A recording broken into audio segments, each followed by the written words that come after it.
Hello YouTube, I got a quick unboxing video. Got this in the mail today. It's the Casio Protrek 3001A. It's actually the 1ACR. I think it's just the, means it's just manufactured in Japan, but it's the same as the 3001A. I went back and forth between this watch and a Suunto Core for a while.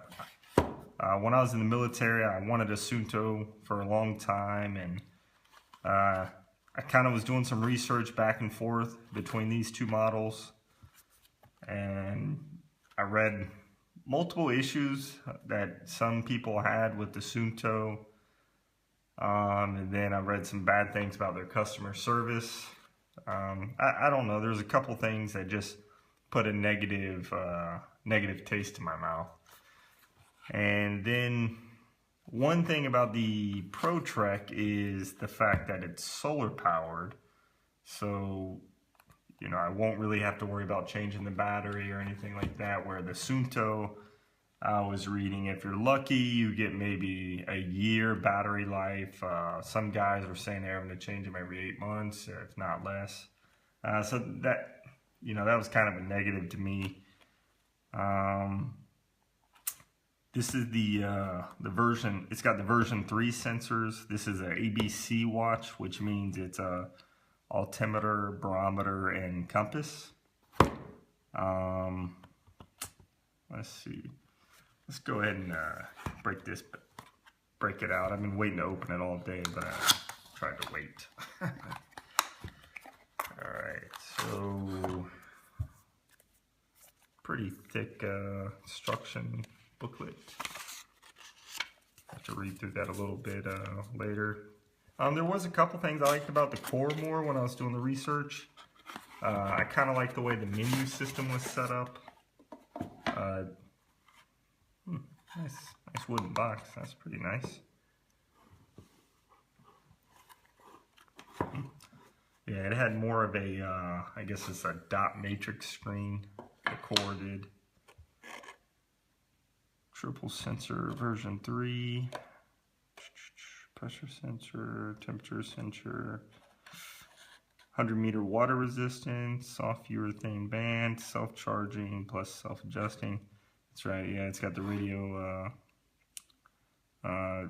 radio controlled feature where if you're living in, say the United States or a couple other countries, it can automatically set the time for you, which is pretty cool.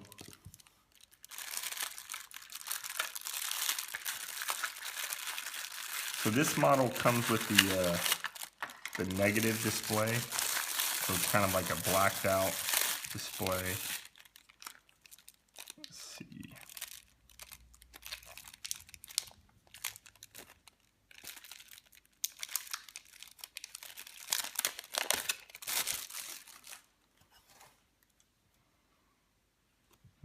It's pretty nice looking, actually.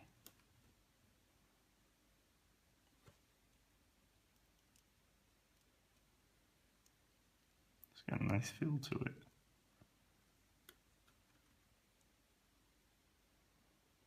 So I had a solar powered G-Shock before. I was in Afghanistan, a buddy gave it to me. I liked it, but one issue I had is, in the military, you wear ACUs, so my sleeve covered the watch, and it ended up dying on me a lot. It didn't have a battery meter or anything, and that's one thing I really liked about this, is it actually has battery meter. It's probably going to be pretty hard for you to see it. There's an M right there that tells you that the battery has a medium charge. And I believe the battery has a 7-month standby on a full charge. So as long as it's fully charged, it can be in the dark for 7 months. One thing that also pushed me to the Protrek was the size. Man, it's for all the features this thing has. It's not a bad size. I plan to wear it every day. It's pretty attractive looking, actually. It does have a nice premium look to it.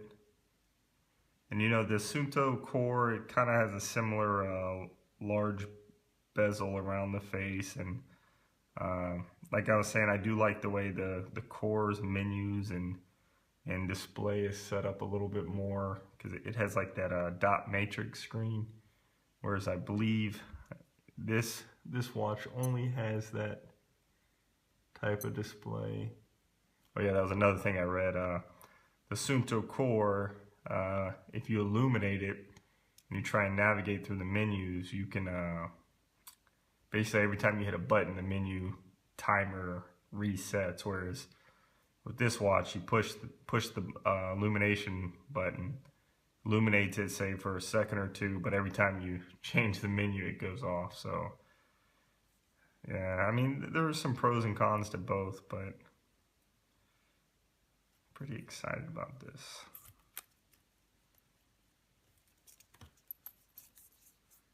Band's definitely actually, it's pretty soft, seems like it'll be pretty comfortable.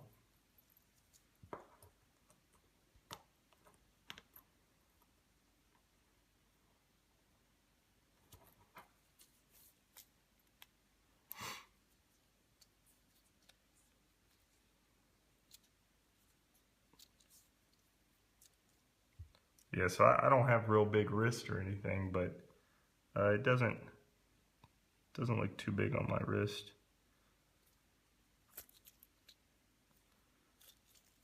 So I'll probably, once I get the hang of this watch and get familiar with it, I'll do a full review of it. But I just wanted to kind of do a quick unboxing and show you this cool watch. And this is the Casio Protrek 3000. If you can see that. But like I said, this is the 1 ACR model. I think street price is like $185. I'll put a link in the description if you're interested. You can go to Amazon and pick this up for around that price. And be on the lookout for a full review coming up, maybe in a couple weeks after I give this some trials. And yep, that's it.